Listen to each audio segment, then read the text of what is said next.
DPS হজ account আমার একারই 4টা ইয়া চলে, তো আমি কিভাবে এই চেয়ারম্যানের এই প্রতিষ্ঠানের ভরসা করব? যে নিজে ঋণ খেলাপি করবো, ঋণ খেলাপি দিব কেন? আমাদের টাকা থাকবে। কারণ হলো কি, আমরা এখানে একটা বিশ্বস্ত ব্যাংক, আমার মেয়ে লন্ডনে থাকে, সেখান থেকে টাকা পাঠায়। এই বিশ্বস্ত ব্যাংকের মধ্যে একজন বিশ্বস্ত চেয়ারম্যানের দরকার। বিশ্বস্ত চেয়ারম্যান থাকবে না আর আমরা টাকা উঠাই নিব কেন? আমরা সুদি কারবারের সাথে তো জড়িত না, আমরা হালাল কারবারের সাথে জড়িত থাকা নয়। আমরা ইসলামী ব্যাংকে ডিপিএস থেকে হজ অ্যাকাউন্ট থেকে ধরে সবকিছু অ্যাকাউন্ট থেকে সবকিছু লেনদেন করছি, এফডিআর থেকে ধরে।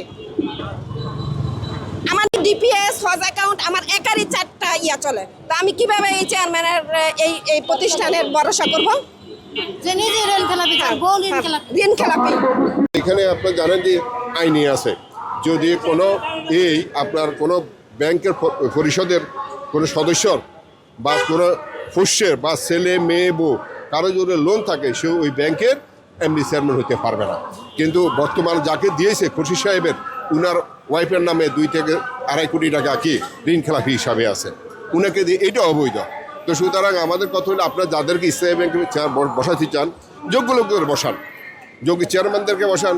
বর্তমান যারা তাকে অপসারণ করে, এবং প্রাক্তন যিনি উনি আছেন আপনার ওমর ফারুক খান সাহেব আছেন, উনি ব্যাংকের একেবারে স্টার্টিং থেকে কর্মকর্তা হিসেবে উঠতে উনি এমডি হয়েছে।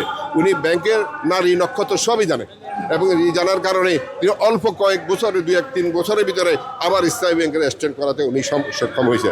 তো আমরা চাই আমাদের যেখানে থাকেন দায়িত্বশীলতা আচরণ করা দরকার, জেনে বুঝে কথা বলা দরকার, যেটার মাধ্যমে সমাজে যেন বিশৃঙ্খলা সৃষ্টি না হয়।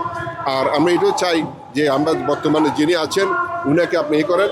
আমরা প্রধানমন্ত্রীর কাছে প্রধানমন্ত্রীর কাছে দাবিদার হচ্ছি, বিশেষ করে বিরোধী দলের নেতার কাছেও আমরা আবেদন করছি। আমাদের ইসলামী প্রাণের ব্যাংকটা, এটা আমার টাকা। আজকে আমি কোর্ট কাছারি হলে এখানে আসছি কেন? এটা আমার জমা টাকা আছে এখানে। জমা টাকা থেকে আমরা জমা টাকা করছি, ছেলে বিয়ে দিব, মেয়ে দিয়ে দিব, হজ করব, কোরবানি করবো, বিভিন্ন অনুষ্ঠান করবো। কিন্তু এবারে দেখেন অনেকে আপনি কোরবানি করতে টাকা উঠাইতে পারে নাই। তো আমার নিজের টাকা যদি ব্যাংকে থাকে উঠাইছেন না, আপনার কী করবো এটা?